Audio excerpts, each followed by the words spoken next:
आज हम अपने बंगाली भाइयों को जवाब देते हैं, उन्हें बताते हैं कि भाई ये पाकिस्तान तुम्हारा है। इस पाकिस्तान का जो एटम बम है ना, वो भी तुम्हारा है। आए, जुर्रत करे कोई आंख उठाकर बांग्लादेश की तरफ देखने की, उसकी आंखें निकाल देंगे। आए, कोई हाथ उठाए और बांग्लादेश की तरफ हाथ उठाने की कोशिश करे, उसका बाजू तोड़ देंगे हम इंशाल्लाह अल्लाह के फजलो करम से। বুঝলে বুঝপাতা আর না বুঝলে তেজপাতা। ভারত যত তাড়াতাড়ি বুঝবে যে বাংলাদেশের সাথে শত্রুতা নয় বরঞ্চ বন্ধুত্বপূর্ণ আচরণ করবে রাখা জরুরি, ততই ভারতের জন্য মঙ্গল। ইতিমধ্যেই পাকিস্তানের একটা ভিডিও ভাইরাল হয়েছে। তারা একটা সেমিনারে বলছে, যদি বাংলাদেশের দিকে চোখ তুলে তাকায়, হাত দেয় ভারত, তাহলে ভারতকে বোমা মেরে উড়িয়ে দেওয়া হবে পাকিস্তানে। বুঝতে পারছেন আপনারা যে তারা বলছে যে বাংলাদেশ পাকিস্তান ভাই ভাই, হামারা ভাই ভাই। এই বার্তাটাতে কতটা শক্তিশালী বার্তা আপনারা বুঝতে পারছেন। ওইখানে যারা নীতি নির্ধারক তারাই কিন্তু এই সেমিনার করেছে। সেমিনার করে বাংলাদেশের বর্তমান বিষয়গুলো নিয়ে কথা বলছেন। ভারতের সাথে যে সমস্যা, ভারতের যে আস্ফালন, ভারতের যে লাফালাফি, সেই বিষয়গুলো নিয়ে কিন্তু কথা বলছেন। আর ভারতকে কড়া হুমকিও দিয়েছেন যে যদি বাড়াবাড়ি করা হয় তাহলে তাদেরকে উড়িয়ে দেবে পাকিস্তান, এইগুলো বলছেন। কিন্তু দেখেন, অত্যন্ত সুখবর একটা, ভারত থেকে কিন্তু 25 টন চীনে আসতে যাচ্ছে বাংলাদেশে। ভারত কিন্তু পাকিস্তান থেকে, ভারত যেহেতু বন্ধ করে দিয়েছে, আমাদের জন্য উন্মুক্ত করে দিয়েছে পাকিস্তান। একটি জাহাজ আসছে, আর একটি জাহাজ পথের মধ্যে আছে। পেঁয়াজ, ডাল, চিনি এগুলো নিয়ে কিন্তু আসতে যাচ্ছে। তবে সবচেয়ে বড় যে একটা বিষয়, সে বিষয়টা হচ্ছে যে পাকিস্তানের সাথে আমাদের যে সামরিক সরঞ্জাম আছে, সেই সরঞ্জামের একটা চুক্তি হতে যাচ্ছে, এমনকি মিসাইল চুক্তিও হতে যাচ্ছে। ভারতের এমনি মাথা ব্যথা শুরু।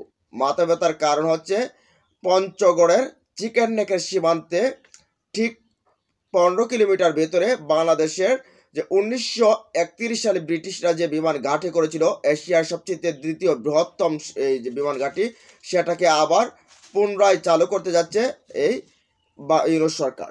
আর এটাকে কার্যকর করার কারণেই কিন্তু ভারতের মাথায় কিন্তু এখন ঠাড়া পড়েছে। এই ভয়ে মূলত তারা হিন্দু বিষয় না, হিন্দু কোনো কার্ড না, তারা এখান থেকে বাঁচতে, নিজেদেরকে বাঁচাতে, বাংলাদেশ যাতে এই লম্পজম্প যদি ভারত করে, ভারত যদি এই আস্ফালন দেখায়, বাংলাদেশ যাতে বন্ধ করে দেয় এই কাজগুলো, মূলত তাদের এই পরিকল্পনা।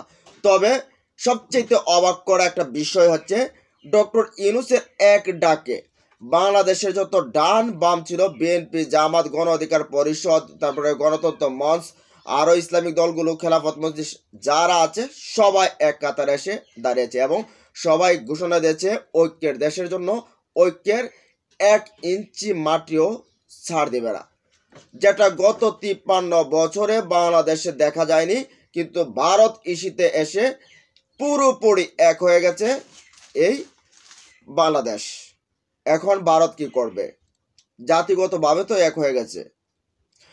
তো মূলত আমরা পাকিস্তানের যে বিষয়টা নিয়ে কথা বলছিলাম, পাকিস্তান থেকে ইতিমধ্যেই তারা দুয়ার একেবারে অবার করে খুলে দিয়েছে। তারা বলছে ব্যবসায়িক, সামরিক যত ধরনের যা কিছু লাগে বাংলাদেশের সাথে তারা করতে রাজি।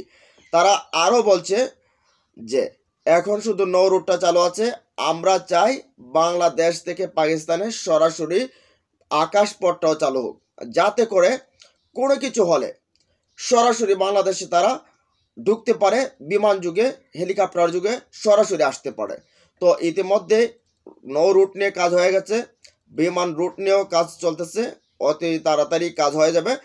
তো ভারতকে চেপে ধরতে কিন্তু পাকিস্তান এবার মনে করেন এই যে এই আদা জল খেয়ে কিন্তু নেমেছে।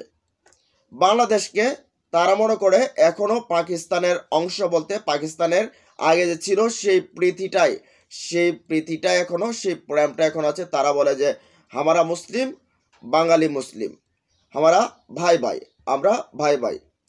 তো এই যে এখন যদি পাকিস্তানের সাথে বাংলাদেশের যদি সামরিক চুক্তিটা হয়ে যায়, মিসাইল চুক্তিটা হয়ে যায়, তাহলে ভারত হারে হারে বুঝতে পারবে যে বাংলাদেশের সাথে লেগে আসলে কি ভুলটা এরা করেছে। ইতিমধ্যেই তো আমরা দেখতে পেলাম যে ভারতের পররাষ্ট্র সচিব আসতে যাচ্ছে বাংলাদেশে, গলার সুর নমনীয় হয়ে গেছে, গলার সুর নেমে গেছে, আসতে যাচ্ছে যে কিভাবে এই ব্যবসা বা বাণিজ্যগুলো ঠিক করা যায় সেইগুলো নিয়ে। শুধু ভারতের পররাষ্ট্র সচিব না, ভারতের পররাষ্ট্রমন্ত্রীও আসবে, শুধু অপেক্ষা, একটু সময়ের অপেক্ষা, তারাও আসতে বাধ্য বাংলাদেশে।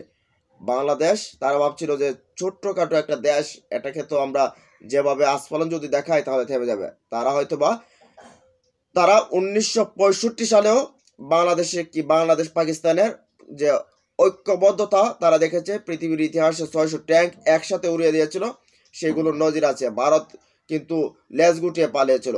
তারপরে 2001 সালে সম্ভবত বড়াইবাড়ির যুদ্ধ, সেটাতেও মাত্র 8 জন বিজিবির বিডিআরের কাছে এই ভারতীয় বিএসএফরা পালিয়ে গেছিল। তো পাকিস্তান বাংলাদেশ আবারও এক হচ্ছে, ভারতের লাল বাতি জ্বলতে যাচ্ছে। তো যাই হোক দর্শক, এই বিষয়গুলো নিয়ে আপনাদের মতামত জানেন কমেন্ট বক্সে। ভালো থাকুন, সুস্থ থাকুন, আল্লাহ হাফেজ।